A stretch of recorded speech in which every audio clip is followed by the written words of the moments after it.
महाराष्ट्र की भूमि में बहुत सारे संत हुए हैं। उनमें से एक थे एकनाथ महाराज। उनका जन्म 1450 की अवधि में हुआ।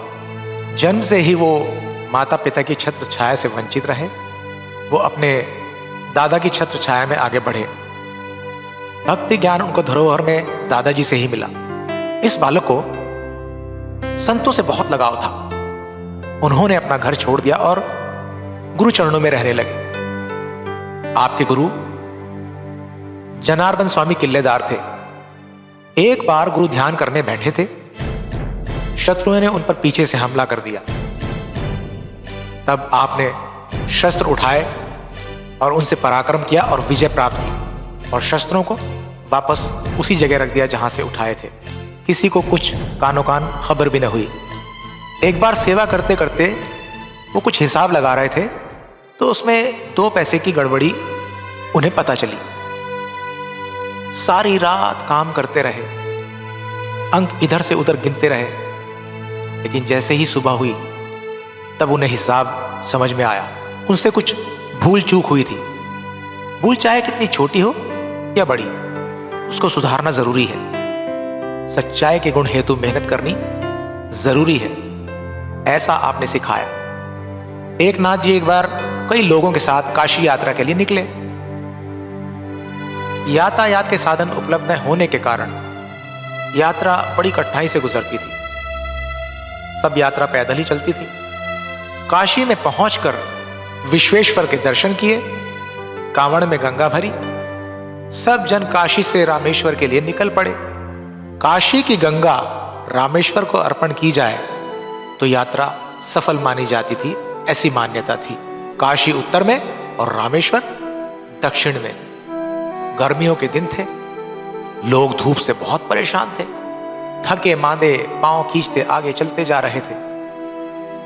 ऐसी कड़ी धूप में रास्ते में एक गधा पानी के लिए तरस रहा था, मगर गधे की तरफ किसी का ध्यान न गया। एकनाथ जी ने गधे को देखा, बड़े व्याकुल हो गए। उन्हें बड़ा दुख हुआ, मन में करुणा भर आई। उन्होंने सोचा, अपने पास जो गंगा का पानी है, क्यों ना उसे पिला दिया जाए ताकि उसकी प्यास बुझ जाए। उन्होंने अपने पास वाला पानी का घड़ा निकाला, थोड़ा पानी गधे के शरीर पर छिड़का और बाकी जल उसके मुंह में धीरे धीरे डालना शुरू कर दिया। पानी पी के गधा शांत हो गया और उठ के चल पड़ा। अन्य यात्रियों को एकनाथ पे गुस्सा आया। धर्म डुबोने वाला काम किया है तुमने। एकनाथ जी ने समझाया, सांवले, विट्ठल ने गधे के रूप में मुझे दर्शन दिए। अपनी परीक्षा ली है उन्होंने आगे कहा, सबकी आत्मा एक जैसी होती है।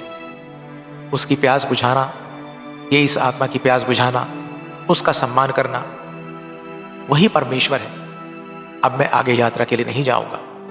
एकनाथ पैठण वापस चले गए। एकनाथ जी की ये उनकी करुणा दर्शाने वाली कथा बहुत लोगों तक पहुंची। लोगों के मन में उनके लिए जो आदर भाव था वह द्विगुणित हो गया। वो जमाना ऐसा था जहां कुछ गलत रूढ़ी रीति रिवाज समाज में प्रचलित थे, उन्हें बदलना जरूरी था। उस हेतु आपने लोक साहित्य का प्रयोग किया, भारुड़ों की रचनाएं की, समाज में छोटे बड़े सभी को खूब हंसाया। सिर्फ हंसाया नहीं, हंसाते चले गए, उपदेश देते चले गए। सभी को ये बहुत अच्छा लगा।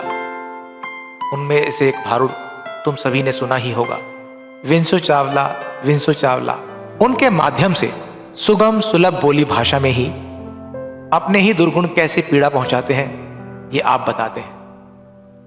ऐसे हंसते खेलते अगर सिखाया तो सीखने वाला भी नाराज नहीं होता। ऐसे ही हंसते खेलते सिखाने के लिए आपने गौलणी, वासुदेव, पिंगला, भुत्या, मराठी काव्य प्रकार, साथ ही बहुत सारे खेलों का बोध भी कराया। रामायण, भागवत आदि को लेकर बहुत से बड़े बड़े ग्रंथ लिखे। आपको लेकर और एक बढ़िया सा किस्सा है। एक बार एक महिला अपने छोटे बेटे को साथ ले आई। बड़े जोश में बोली, मेरा ये लाल लगातार सिर्फ गुड़ खाता चलता है, इसकी ये आदत आप छुड़वाओ। नाथ जी धीरे से हंसे और उन्होंने कहा, 8 दिन के बाद आना, तब बताऊंगा। वो महिला 8 दिन के बाद फिर वापस आई। इसमें सुधार करो, कुछ मानता ही नहीं मेरी बात।